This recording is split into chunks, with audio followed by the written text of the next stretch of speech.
sabo bakwase ensonyi onyweze bigere byange lwanira sobaganya kunsekerera abayiganya n'eme yange bagala kunzikiriza. Omusumba Bujjingo w'ekkanisa ya House of Prayer Ministries International asabidde abakkiriza okuba abawanguzi mu mwezi ogwa February ogwatandise. Sitaani byonna byakola abikole ng'amanyi nti talina busobozi bukuswaza. Omusumba Bujjingo agamba tewali agenda kuswazibwa bwe weesiga Katonda nga bw'asimbuliza ebyawandiikibwa mu Zabbuli eya 31 olunyiriri olusooka okutuuka ku lw'omunaana. Ayi Mukama nkwesiga gwe nneme okuswazibwa ng'emirembe gyonna ondokole mu butuukirivu bwo.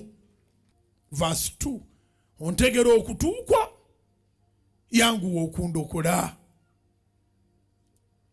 obeerenga gye ndi olwazi olw'amaanyi ennyumba enkomere okumponya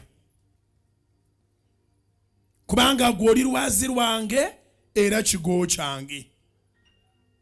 Kale ku lw'erinnya lyo onkulembera onnuŋŋamye onzigye mu kyambika kye banteze enkiso. Ababadde bakujja ku Katonda Omusumba Bujjingo agamba beesambe nga teweerabira yakuleeta nga bwakubiriza abali ku mirimu okunywera.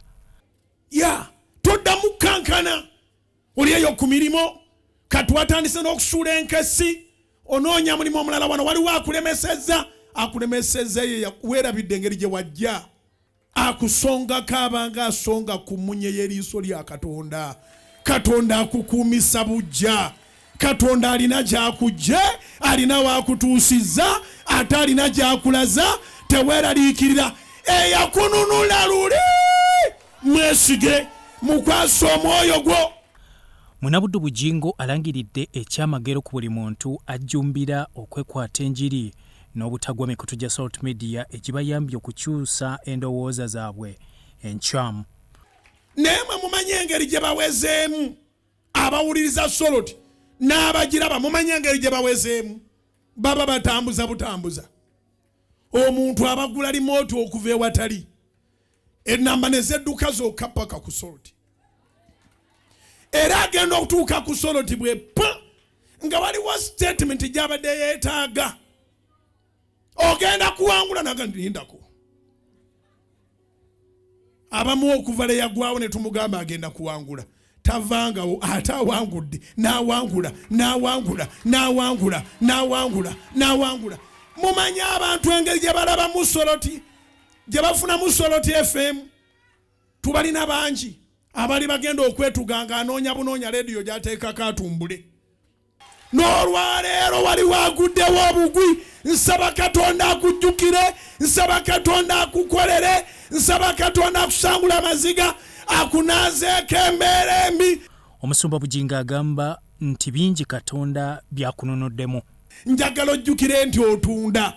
Bw'onojjukira nti waliwo bye baagamba ne bitanywera onookwasa omwoyo gwo Katonda kubanga ye Katonda ow'amazima. Buli kyayogera kibaawo naye ebyabalala tebinywera.